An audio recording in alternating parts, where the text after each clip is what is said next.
Com a palavra, pastor Valnei.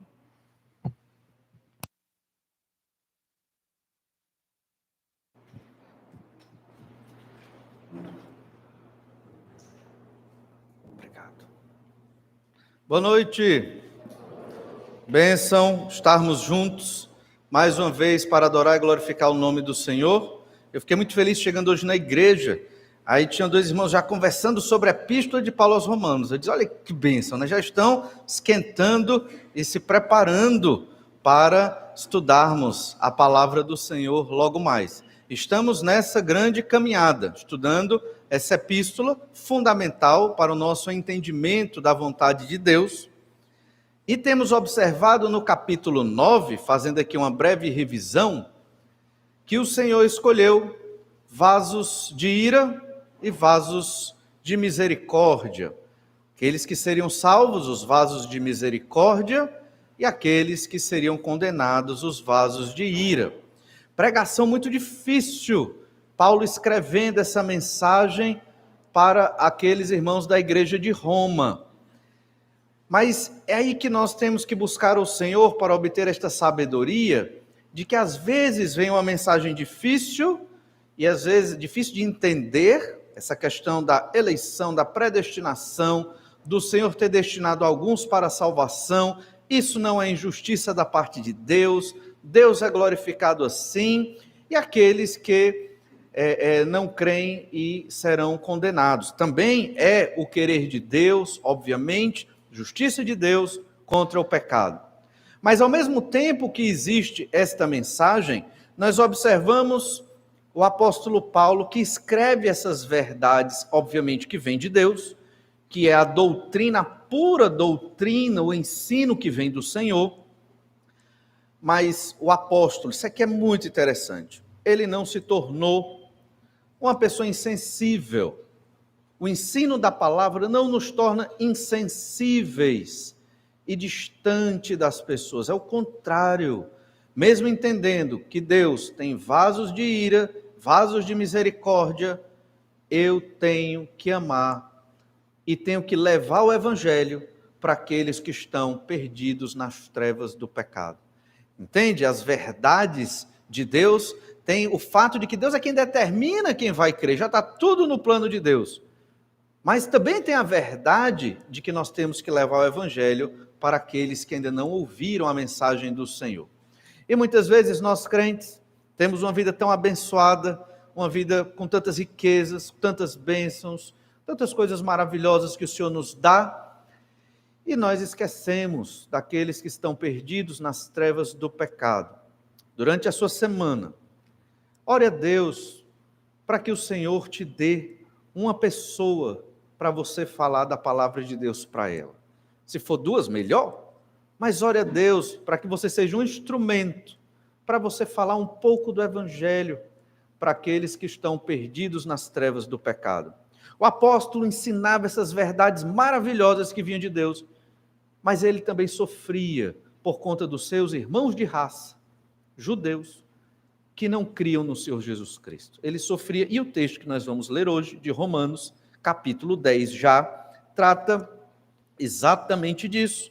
Vamos observar hoje apenas 4 versículos, Romanos 10, do verso 1 ao 4, onde nós vamos estudar sobre o desejo de salvar os perdidos. Esse deve ser o nosso desejo. A gente não salva o perdido, mas temos que ter o desejo pela salvação daqueles que estão perdidos.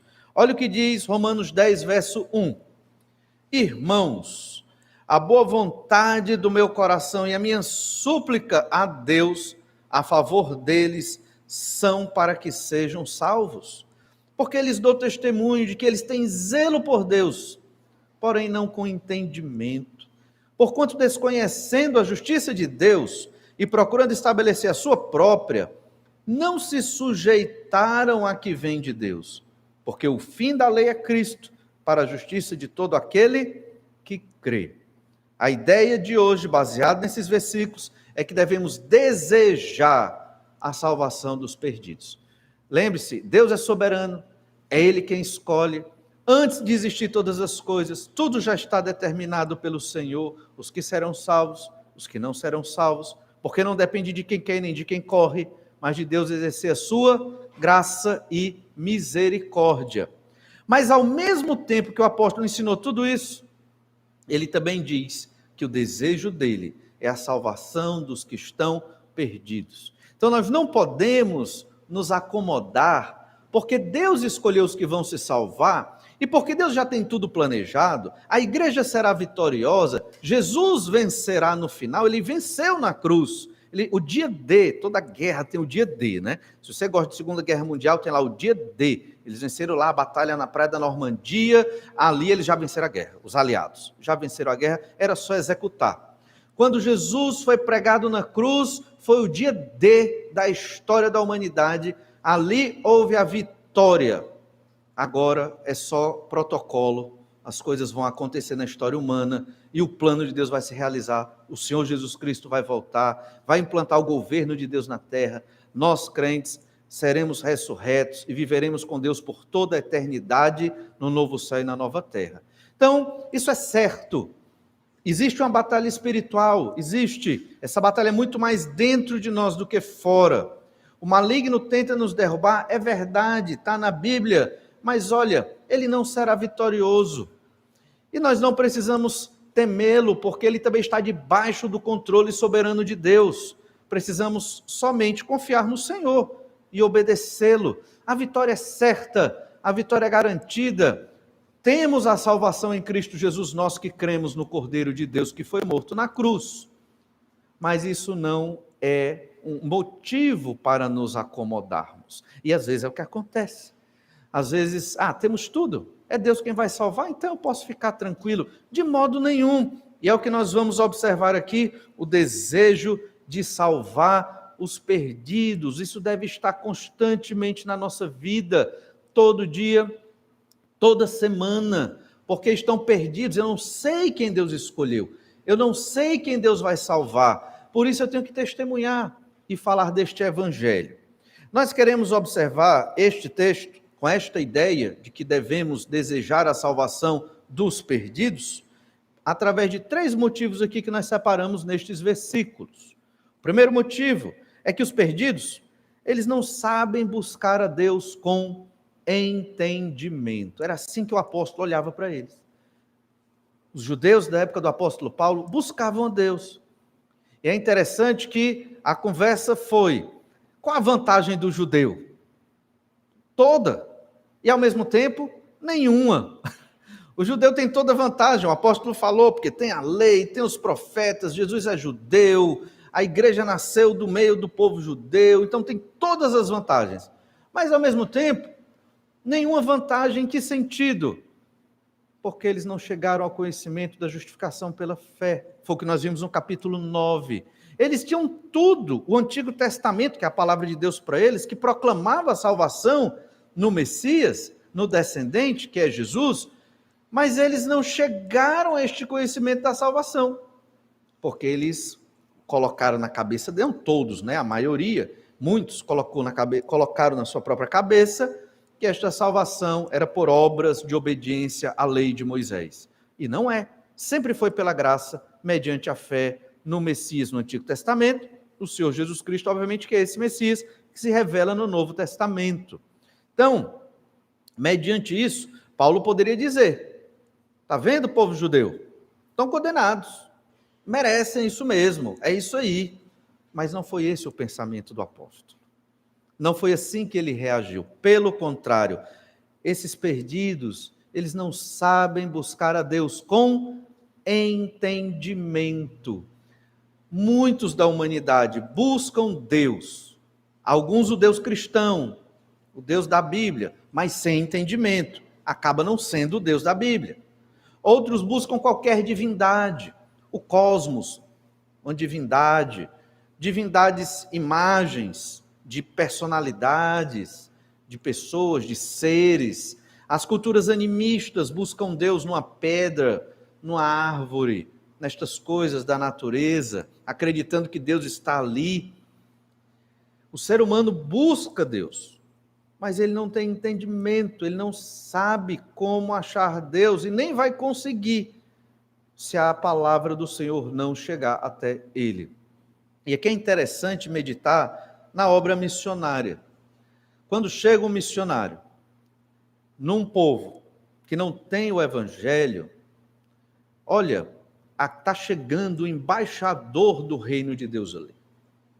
Aquele missionário está levando para aquele povo a esperança de uma vida melhor na terra, mas principalmente de vida eterna. São os embaixadores do reino de Deus. É assim que nós enxergamos os missionários. Quando eles chegam noutra cultura, ou até mesmo ao nosso redor, né, nas circunvizinhanças, levando a mensagem de Deus para a conversão dos perdidos, para a plantação de igrejas. As igrejas são as embaixadas de Deus na terra, para os embaixadores ali se reunirem, que são os crentes no Senhor Jesus Cristo. Então é assim que nós devemos entender missionários que vão para um continente africano, para o continente asiático, ou para o continente europeu, que está completamente secularizado e distante do Senhor, porque eles estão levando o tesouro em vasos de barro, que são eles próprios. Então o apóstolo tinha esse entendimento, que era missionário também, e ele tinha um profundo desejo de salvar o seu povo. Era um amor que ele tinha pelo perdido. E o que o motivava era, eles não sabem buscar a Deus com entendimento. Eles até tentam, eles são religiosos, eles leem a lei de Moisés, eles até querem, mas não têm o entendimento da salvação. Eu tenho que levar a salvação para eles. Essa era a mentalidade do apóstolo. E é isso que nós temos que aprender desse texto. Em Romanos, de 9 a 11, Paulo aborda a incredulidade dos judeus. E é isso que nós estamos observando aqui. A maior parte deles não creu. Por isso que no capítulo 9 suscitou-se a dúvida. E as promessas se cumpriram? Porque muitos não creram. Foi uma minoria, o remanescente fiel. E Paulo diz, sim, as promessas se cumpriram, porque um remanescente creu. Uma pessoa não deixa de se converter por falta de entendimento da Bíblia, da revelação de Deus, mas obviamente por causa do seu próprio pecado. Muitas vezes uma pessoa até conhece a Bíblia, até conhece os textos, mas não creu. E os judeus conheciam os textos do Antigo Testamento, mas não creram pela fé. Faltava, segundo a mente do apóstolo aqui, entendimento. Nós lemos no verso 1, Romanos 10, 1, irmãos, isso aqui é Paulo falando para a igreja de Roma, motivando a igreja de Roma, até, obviamente que ele falou da justificação pela fé até aqui, mas também está falando de quê? De uma motivação missionária, intenção do apóstolo é chegar a Roma e de lá ir para a Espanha, levar o evangelho para os perdidos. Aí ele diz, irmãos, a boa vontade do meu coração e a minha súplica a Deus a favor deles, povo judeu, aqui ele acabou de falar no capítulo 9, são para que sejam salvos. Tem os vasos de ira, a maioria não foi condenado, pelo menos porque não creram no Senhor Jesus Cristo, estão numa situação de condenação, mas mesmo assim, esse é o desejo do apóstolo. E esse tem que ser o nosso desejo, o desejo de querer que os perdidos creiam. Outra forma de ler Romanos 10, verso 1, meus irmãos, do fundo do meu coração, eu anseio e oro a Deus que Israel seja salvo. Nossa conferência missionária nos motivou a isso. O povo que foi enfatizado foi o povo judeu. O desejo, certamente, do coração do pastor Alexandre Dutra, que pregou aqui para nós, porque ele é um missionário ao povo judeu, é que o povo judeu seja salvo. Como tem missionários na China, que o desejo deles, o amor deles é para que muitos chineses sejam salvos e outros de outras partes do planeta. E esse desejo deve estar no nosso coração também, nosso desejo e oração. Quando olhamos um perdido, o que é um perdido? A gente fala perdido, mas é aquele que realmente está sem caminho. Até busca Deus, mas não está buscando da maneira certa. Busca uma salvação por obras, busca por meio da idolatria. Até carrega o nome de evangélico, que a gente já viu que ser evangélico não salva. É necessário conversão genuína ao Senhor Jesus Cristo, arrependimento e fé é o que é necessário para a salvação. Então, muitos evangélicos não têm este entendimento da conversão, por incrível que pareça. Por incrível que pareça. e vivem longe de Deus, e até estes precisam ouvir a mensagem do Evangelho. Olha Romanos 9, verso 3, Paulo demonstrando, uma retrospectiva aqui, o seu amor pelo seu povo perdido. Porque eu mesmo desejaria ser anátema, separado de Cristo por amor dos meus irmãos, meus compatriotas segundo a carne.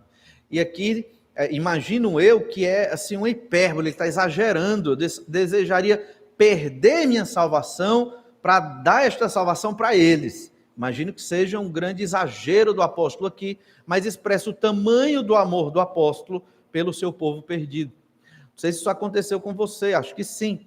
Quando você creu, se a sua família não era cristã, não era crente no Senhor Jesus, a primeira coisa que você fez foi pregar o evangelho para os seus familiares, né? Porque é o nosso povo imediato, é a nossa família. Então a gente crê, então a gente quer logo pregar para a família, quer falar do evangelho, aí a família pensa que a gente é fanático, né? Tá doido, foi o que aconteceu, lavagem cerebral, é o que a turma pensa, né? Só que a nossa fé persevera anos, décadas, e aí a família vê, essa fé é séria mesmo, e muitos acabam crendo pela graça do Senhor nosso Deus. É isso, é este amor pelos perdidos. Mas este amor deve perdurar na nossa vida constantemente.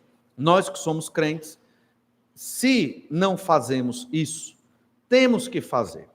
Temos que amar o perdido, querer a salvação dele e fazer algo por esta salvação. O quê? Falar do evangelho, dar uma Bíblia.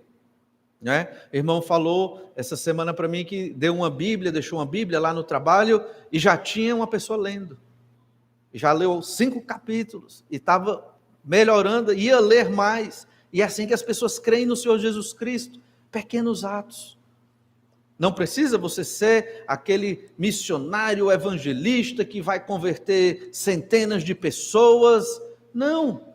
Se cada um de nós levar o evangelho para um perdido durante a semana, eu estou colocando para você testar, experimentar, pode ser mais. Como vai ser abençoada a vida destas pessoas e quantos vão poder crer no Senhor Jesus Cristo e como você vai se sentir também usado por Deus. Irmãos, ser usado por Deus é extremamente maravilhoso. Não é porque você é bom, eu sou bom, não é isso, mas é porque você se sente útil na obra de Deus. Estou fazendo genuinamente a obra da igreja. Esta é a obra da igreja, glorificar a Deus, adorar o Senhor, levando o evangelho aos perdidos. Nós não podemos ser crentes que olham para os perdidos com desdém. Eles merecem isso mesmo. Isso não é amor. Não foi assim que Jesus olhou para os perdidos, aqueles que estão nas trevas do pecado. E é importante refletir no seguinte pensamento: quem não creu no Senhor Jesus Cristo não entende o que é real alegria e felicidade.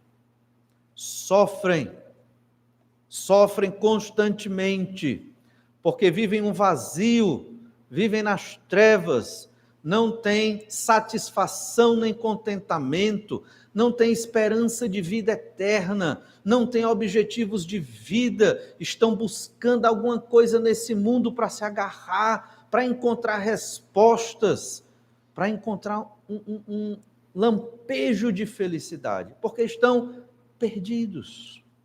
E Jesus amou os perdidos e buscou o que estava perdido. Lembra a parábola de Lucas 15, as parábolas das coisas perdidas, né? A ovelha perdida, a moeda perdida e o filho perdido, né? Essas parábolas que Jesus contou exatamente para nós buscarmos o que está perdido.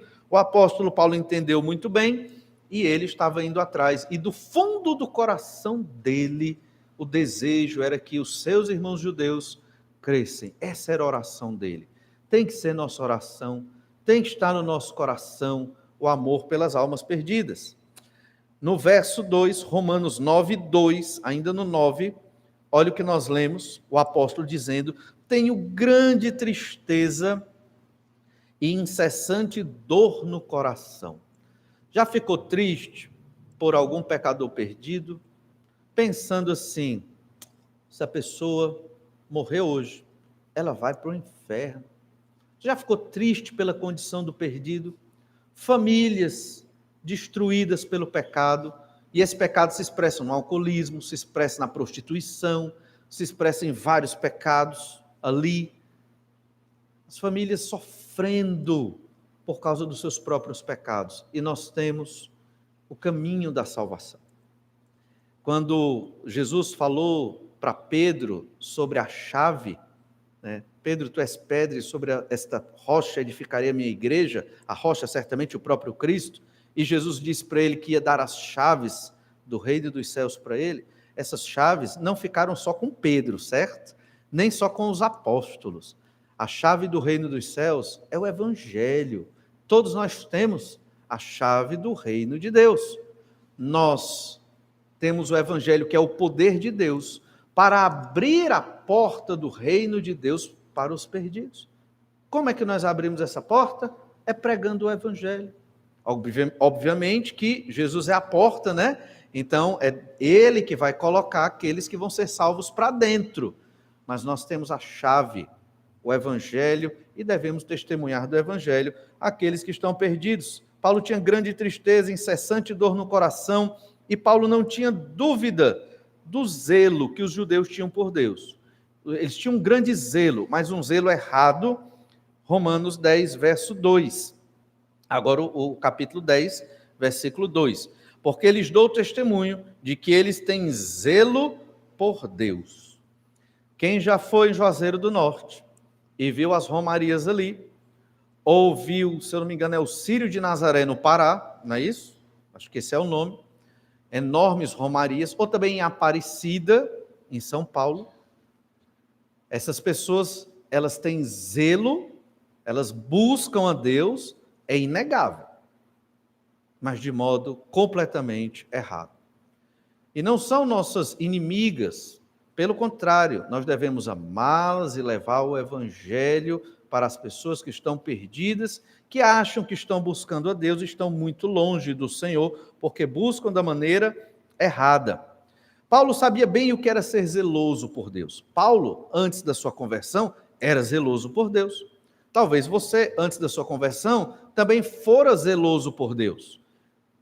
Olhando Deus de uma perspectiva errada, certamente, mas querendo Deus. Muitos são assim, muitos perdidos, pecadores perdidos, eles querem buscar a Deus, mas não conseguem, porque estão perdidos, e não buscam da maneira correta. Em Gálatas 1,14, nós lembramos sobre o apóstolo Paulo. E na minha nação, quanto ao judaísmo, avantajava-me a muitos da minha idade, sendo extremamente zeloso das tradições de meus pais. Então ele era zeloso na religião, mas isso não adianta. A gente tem observado isso nessa epístola e em toda a Bíblia. Ser zeloso numa religião não salva e não faz você chegar mais perto de Deus. Muitos evangélicos não são salvos, são zelosos numa busca por Deus, mas numa busca errada, porque não estão exercendo fé genuína no Senhor Jesus Cristo. Arrependimento e fé. E é isso que nos converte, fé em Jesus, obviamente, que nos leva à conversão e a um relacionamento com Deus. Não adianta viver na religião, não adianta viver só nos rituais, só nas atividades. Isso aí não agrada a Deus. E é o que Paulo está dizendo. E ele fora zeloso, ele guardava a lei de Moisés nos mínimos detalhes. Avantajava-se aqueles mais experientes, porque ele obedecia mais até do que os mais velhos. Olha Atos 22, verso 3, Paulo dizendo: eu sou judeu, nasci em Tarso da Cilícia, mas criei-me nesta cidade e aqui fui instruído aos pés de Gamaliel, segundo a exatidão da lei de nossos antepassados, sendo zeloso para com Deus, assim como todos vós sois no dia de hoje. E aqui Paulo estava confrontando a multidão de judeus. Zeloso. Mas ser zeloso por Deus não significa estar correto. Até porque o Deus que Paulo estava sendo zeloso, o Deus do Antigo Testamento, Paulo não estava sendo zeloso da maneira correta. Era sem entendimento. Então, não estava agradando a Deus. Ele não tinha um relacionamento salvífico com Deus. Deus tinha misericórdia dele, certamente, mas ele estava longe de Deus. Era um pecador perdido, mesmo zeloso. Temos que observar isso. E temos que observar também aqueles que estão ao nosso redor, que também são zelosos por Deus, né? Que muitas vezes são mais disciplinados do que nós nos rituais deles. Às vezes mais disciplinados e aplicados do que nós. Né? Domingo tem missa às 6 da manhã. Talvez se você fosse católico, tem gente que vai para a missa às 6 da manhã. Botar a escola dominical 6 da manhã. 9 já não vem. Imagine 6, não é verdade? Então, não ia funcionar bem. Não é assim? Então, temos que ser zelosos nas coisas do Senhor e amar a Deus, mas com entendimento. E Paulo sofria porque aquele povo estava perdido e não entendia como buscar a Deus. E conhecia a palavra, o Antigo Testamento. E não era um conhecimento superficial. Eles conheciam profundamente. Mas a questão não é só conhecer a Bíblia. A questão realmente é arrepender-se dos pecados e crer no Senhor Jesus como Salvador, para você começar a ter um relacionamento com Deus. Em Filipenses 3,6, nós lemos sobre Paulo, quanto ao zelo perseguidor da igreja, quanto à justiça que há na lei, irrepreensível. Final do Filipenses 3,6, o final do verso 6. Ele era tão zeloso pelo judaísmo que quando surgiu os discípulos de Jesus ali, a igreja, ele foi prender alguns e talvez até levar à morte. Então, isso não é que Paulo era ruim, é porque ele era zeloso e na cabeça dele aquilo era o trabalho de Deus. E quanto à lei, a justiça que há na lei, irrepreensível. Paulo era uma pessoa que você olhava para ele e você teria dificuldade de pregar o evangelho, porque você vê, então, qual o erro que esse homem tem? Né? Ele conhece o Antigo Testamento de capa a capa. Ele profere decorados textos. Ele guarda a lei de Moisés. Ele dá o dízimo, ele ajuda os pobres. Que erro esse homem tem? E eu já passei por isso, eu já preguei o evangelho para um homem, obviamente não era crente, e eu olhava para ele e dizia, esse homem é mais justo que eu. Ele é mais correto que eu, como é que eu vou pregar o evangelho para ele? Eu falando com Deus, né? Senhor, mas Senhor, o Senhor disse que é para pregar o evangelho, ele não é crente, então ele não crente, eu vou pregar. Preguei o evangelho, duvidando que o homem ia crer.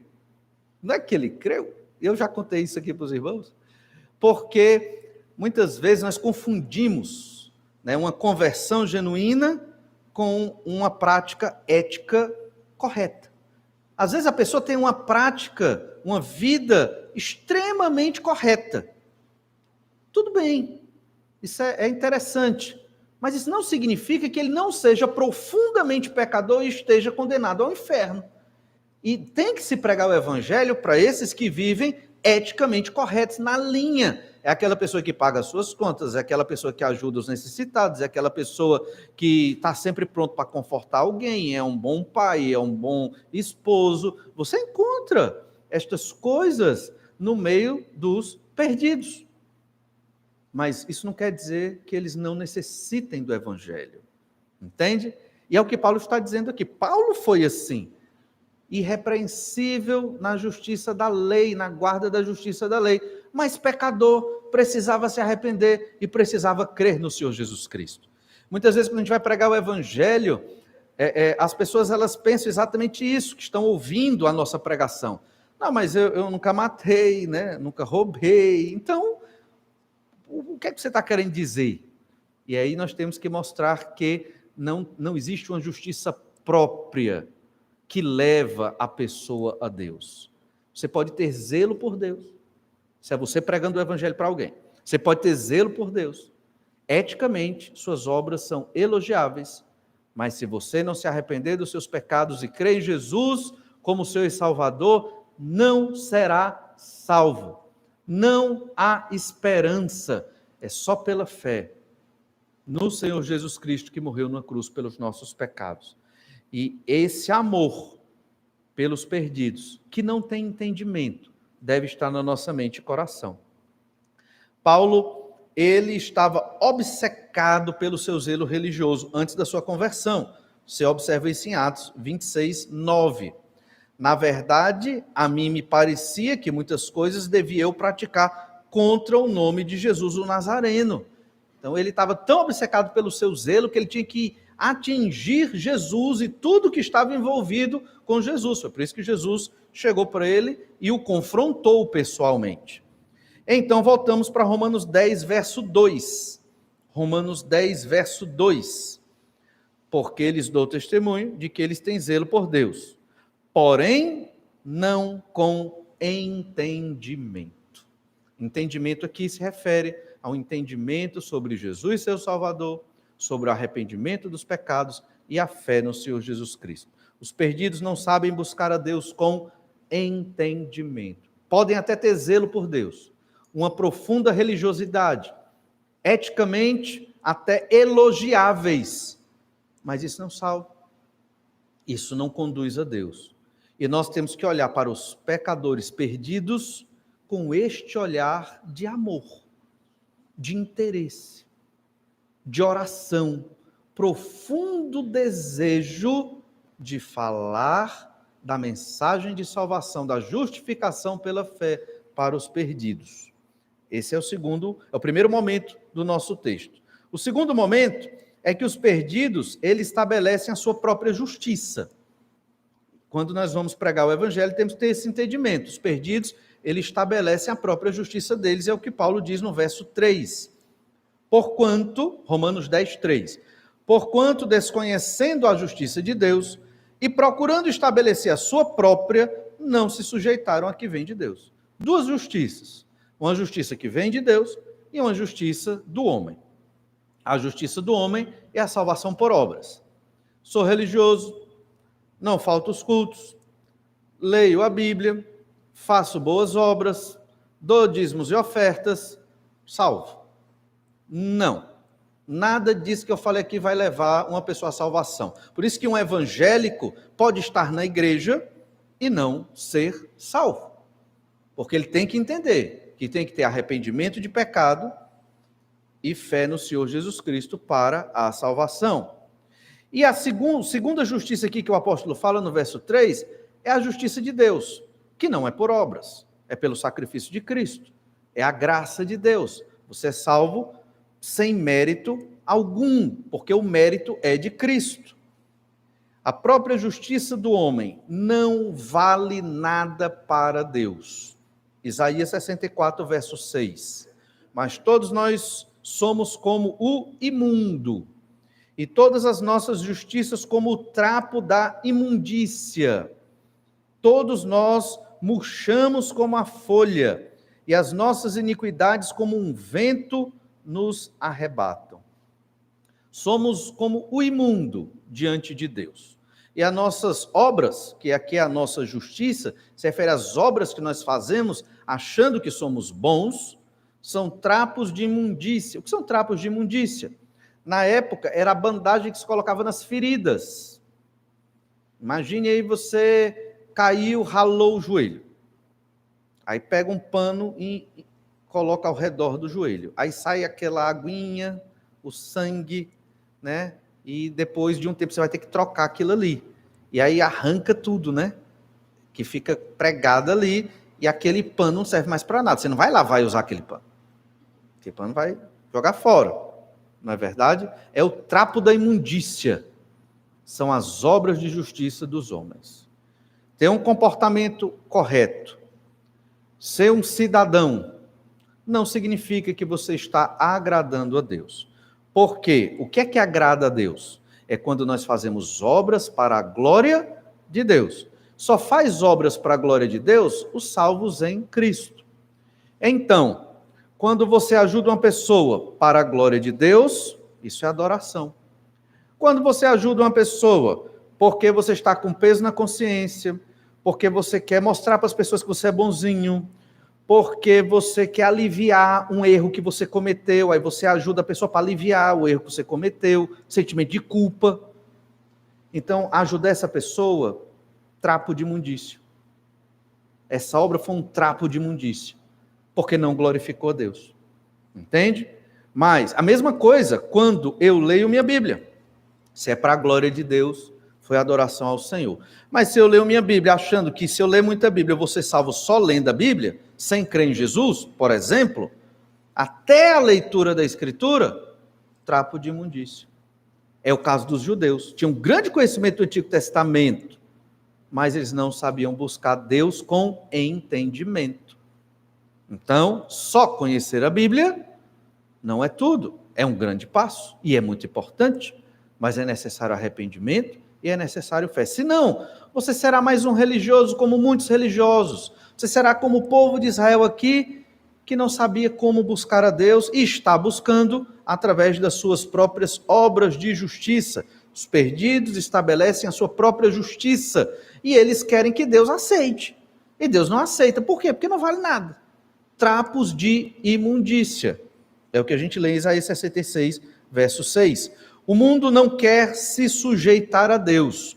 Foi o que nós lemos no final do verso 3. Não se sujeitaram a que vem de Deus. Deus tem uma justiça para salvar. O sacrifício de Jesus. Não depende do homem, dependeu de Jesus. Basta nós crermos em Jesus, salvação, mediante a fé, pela graça, de graça. Ninguém faz nada para ser salvo, é obra de Deus. Mas o homem orgulhoso, ser humano orgulhoso, não quer se sujeitar à justiça que vem de Deus, ao plano de Deus, à vontade de Deus, ao evangelho de Deus. Ele quer fazer do jeito dele. Esse é o problema. O mundo, ele não quer se sujeitar a Deus. Aí surgiu a grande religião de hoje, chamada de humanismo. No humanismo, o homem está no centro. Tudo é para o homem. Igrejas evangélicas, muitas, são humanistas, porque o culto é para o ser humano, o louvor é para o ser humano, a igreja é para o ser humano. E cria-se uma igreja de mercado, onde os crentes são clientes, e o pastor é um empresário. Não é pastor, é o bispo, né? É o empresário. E aí ele vai mercantilizar a fé. É só o que tem no Brasil e no mundo hoje. E não é essa a dinâmica da igreja de Jesus. Nós viemos hoje aqui prestar um culto a Deus. Nós não viemos consumir, nós viemos adorar o Senhor. Nós viemos dizer a Deus: Senhor, obrigado por tudo, alegrias e tristezas. Estou aqui para entoar esse cântico a Ti, porque o Senhor é digno de todo louvor e adoração. Foi por isso que nós viemos aqui hoje. E junto deste momento de adoração, vem a mensagem do Evangelho, no caso a Epístola de Paulo aos Romanos aqui, para nós podermos meditar mais sobre o que é que Deus quer de mim nesse mundo. Eu que sou crente em Jesus, o que é que Deus quer? E obviamente é que nós amemos os perdidos. O mundo não quer se sujeitar à justiça de Deus. Pela ignorância, preferiram estabelecer sua própria justiça. E quando a gente fala ignorância, não é justificando-os, certo? Mas é porque realmente são ignorantes das coisas de Deus. Os perdidos não buscaram o poder de Deus. Todo ser humano que reconhece que Deus é justo, busca um meio de se justificar diante de Deus. Sou religioso, Deus é justo, então eu vou me justificar. Como? Geralmente, boas obras. É a forma de se justificar. Mas a única forma de ser justo diante de Deus é aceitando a justiça de Deus. E essa justiça foi satisfeita em Jesus lá na cruz. Filipenses 3:9. Olha o que diz lá. Filipenses 3:9. E ser achado nele aqui é Jesus, e ser achado nele, não tendo justiça própria. Olha aí, o crente ele não pode ter justiça própria para ser salvo, que procede de lei, senão a que é mediante a fé em Cristo, a justiça que procede de Deus, baseada na fé. Não há uma justiça própria em nós que nos justifique diante de Deus. Não há atos, obras, pensamentos, sacrifícios que nos levem a Deus, exceto a justiça de Deus em Jesus Cristo. Olha como esse versículo é muito claro, Filipenses 3:9. E ser achado nele, ser achado em Jesus, não tendo justiça própria, o pecador não tem justiça própria, que procede de lei, senão a que é mediante a fé em Cristo. Essa justiça, mediante a fé em Jesus Cristo, essa é a que salva. Porque essa é a justiça que procede de Deus, é a justiça baseada na fé. Então, o que Paulo está dizendo é exatamente isso. O perdido, ele procura estabelecer a sua própria justiça, o seu próprio meio de salvação. E você vai pregar o evangelho para uma pessoa, e você mostra o plano de salvação, e lê os textos bíblicos, e lê a história lá do ladrão na cruz, que se arrependeu ali nos últimos dias da sua vida, e de outras pessoas que se converteram, como o próprio apóstolo Paulo, convertidos pelo Senhor. Aí quando você explica toda essa história do evangelho, a velha história, nós cantamos hoje, aí aquela pessoa diz, mas eu faço boas obras, pastor. Aí você dá uma tristeza, que ela ainda não entendeu, ou não quer entender o evangelho de Jesus. Porque não são as boas obras que salvam, não é a justiça humana, é pela fé no Senhor Jesus Cristo. Quem vive pela justiça de Deus encontra outro significado para a vida. Isso é interessante, e é uma característica dos crentes. Outro sentido para a vida. A vida, nessa terra, ela é ressignificada para os crentes em Jesus. O nosso passeio dominical, escola bíblica, né? A alegria dos jovens, reunião da mocidade. Os casais vibram no culto de casais, entende? E queremos mais, vamos marcar encontros nos lares para ler a Bíblia e falar sobre as coisas de Deus, entende? Não quer dizer que a gente vai falar 24 horas sobre as coisas do Senhor, a gente não tem essa capacidade, mas sempre Deus está na nossa boca.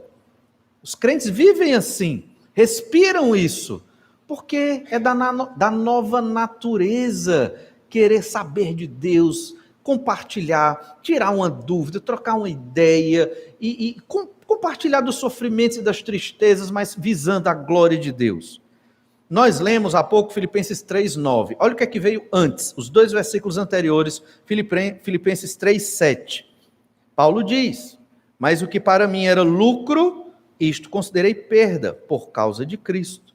No verso 9 ele disse, para ser achado nele, em Jesus, não com a justiça do homem, mas com a justiça que está em Jesus Cristo, que procede de Deus. Mas o que é que aconteceu com a vida de Paulo na prática? Verso 7. Mas o que para mim era lucro, isto considerei perda por causa de Cristo. O que era o lucro na vida de Paulo? Era o status social dele no meio dos judeus. Acabamos de ler também. Extremamente zeloso da lei de Moisés. Sobrepujava os que tinham mais idade do que ele na guarda da lei. Tão zeloso que perseguia os discípulos de Jesus e os prendia. Isso para Paulo era o valor dele. Na nossa cultura e no nosso contexto, talvez o valor das pessoas seja o material, talvez seja o intelectual, talvez sejam outras coisas que possui nessa terra. Mas quando cremos em Jesus, os valores mudam, se torna tudo perda. E qual é o nosso grande valor? É Cristo. É o nosso lucro, é Jesus Cristo. É imitar Jesus Cristo, é viver para Jesus Cristo, é sofrer por Jesus Cristo. E é querer a salvação dos perdidos. Porque Jesus Cristo morreu para salvar aqueles que são dele. Eu não sei quem Jesus vai chamar, eu só sei que eu tenho que pregar. Nós temos que levar essa mensagem de salvação. Isso é fundamental. A obra da igreja não é só dentro destas paredes. Muita coisa a gente faz dentro dessas paredes, mas a obra da igreja, ela continua amanhã, na verdade, depois desse culto já, e a gente testemunha do evangelho aos perdidos. Olha ainda, Filipenses 3, verso 8. Sim, deveras considero tudo como perda por causa da sublimidade do conhecimento de Cristo Jesus, meu Senhor, por amor do qual perdi todas as coisas e as considero como lixo para ganhar a Cristo. A palavra é refúgio, mas o refúgio é isso. Refúgio é uma palavra bonita, para sobra, é lixo, é o que não presta para ganhar a Cristo. Então, ele rejeitou toda a tradição judaica dele para viver na justiça de Cristo, ser salvo pelas obras de Cristo lá na cruz. A vida do crente, quando ele vive na justiça de Deus, foi salvo pela fé, pela graça de Deus, fé no Senhor Jesus Cristo, não por mérito próprio. Ele entende isso, ele vive agora para a glória de Deus. A vida do crente é transformada. Ele deixa de pensar nas coisas que trazem até certas felicidades deste ambiente terreno, e o pensamento dele agora é a glória de Deus, salvação dos perdidos, viver para agradar ao Senhor. É certo que, não estou dizendo que é errado você fazer jantar num restaurante, fazer uma viagem, isso não é pecado, não é isso que eu estou dizendo, mas pode se tornar. Quando você não tem a mínima afeição e sentimento pelos que estão indo para o inferno. Você vive a sua vida maravilhosa que Deus te deu, porque você é um salvo em Cristo, e você nem sequer pensa nos perdidos ao seu redor, que estão indo para o inferno.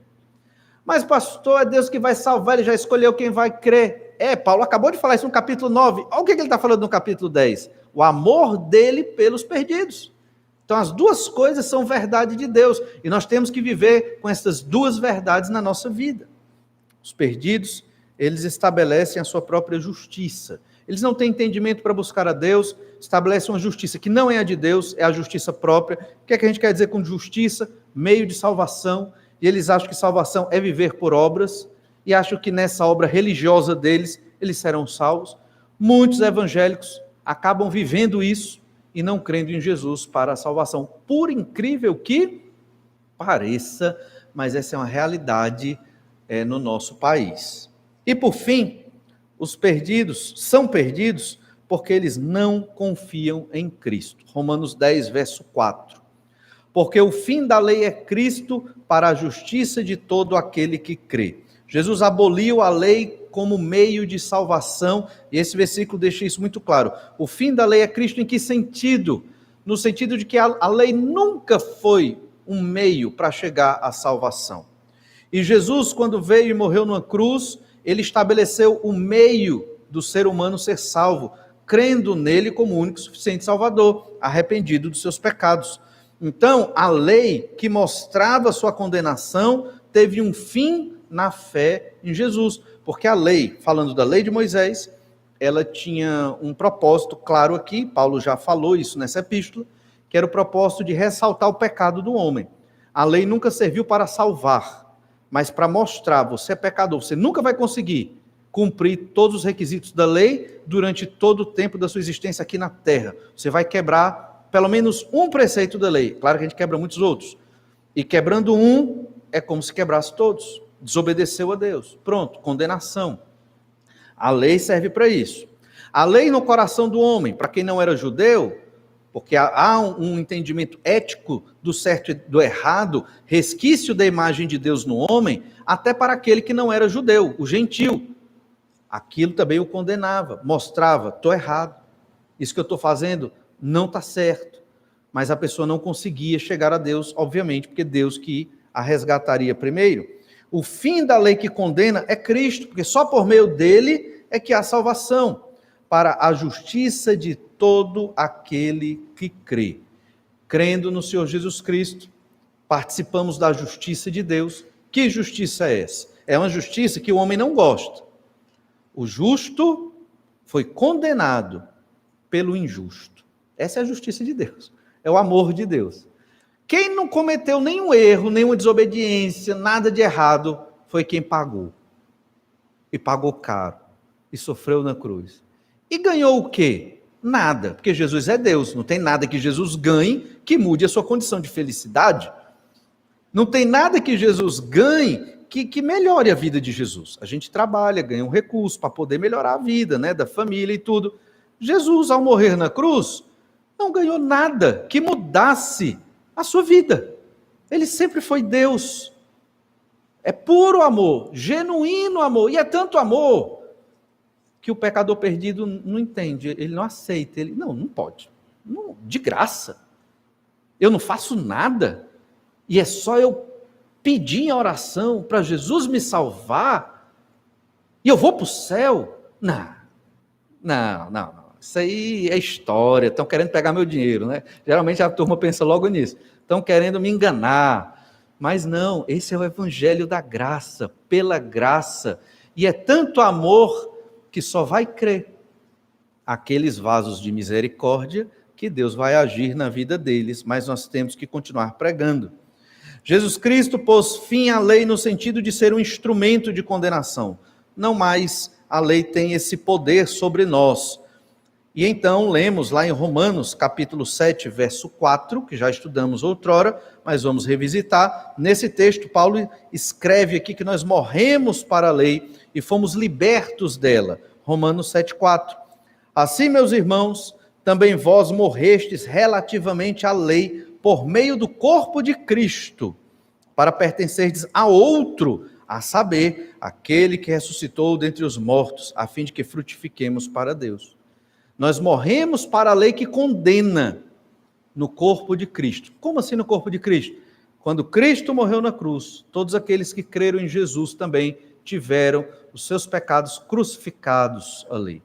Em um certo sentido, nós fomos crucificados com Cristo no nosso pecado para ressuscitarmos numa nova vida na ressurreição do Senhor Jesus Cristo. Veja que ser crente não é só entrar numa religião. Às vezes uma pessoa diz assim: pastor, quero entrar lá na sua igreja, como eu faço? Eu digo, calma, né? Vamos aqui ler alguns versículos da Bíblia. Porque entrar na igreja não é como entrar num clube, ou fazer parte de uma sociedade. É crer no Senhor Jesus Cristo como seu único e suficiente Salvador. Só que a igreja também não é um círculo fechado, né? Só dos perfeitos e dos puros. A igreja tem que ser como Jesus, buscar o perdido, buscar aquele que está nas trevas do pecado, falar desta justificação por fé, não justificação por obras. Você sabia que toda religião, exceto o cristianismo bíblico, fala de uma salvação por obras? Todas as religiões, todas. Porque esse é o sistema que o ser humano acredita, o ser humano sem Cristo. Mas o Evangelho nos mostra uma graça e um amor tão grande que nós só vamos crer e confiar se o Senhor abrir o nosso entendimento e o Espírito Santo de Deus falar a nós para que nós creiamos arrependidos, creiamos no Senhor Jesus. Devemos desejar a salvação dos perdidos. Alguns entendimentos aqui. Por quê? Porque os perdidos, eles não sabem buscar a Deus com entendimento. São perdidos. Jesus, quando entrou em Jerusalém, olhou ali para a cidade do monte e chorou. Ovelhas como que sem pastor. Estão perdidos. As pessoas no mundo hoje são assim.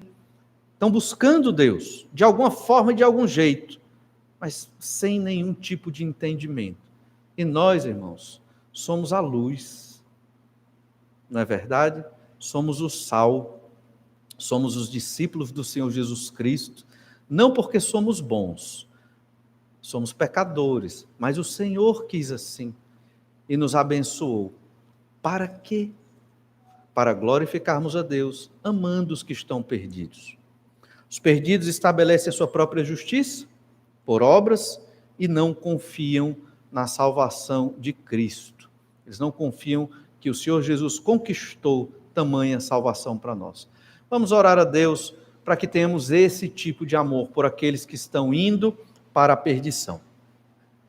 Senhor, te agradecemos muito por tua graça e misericórdia, te agradecemos pelo amor que o apóstolo Paulo expressou aqui pelo seu povo perdido, porque buscavam salvação por obras.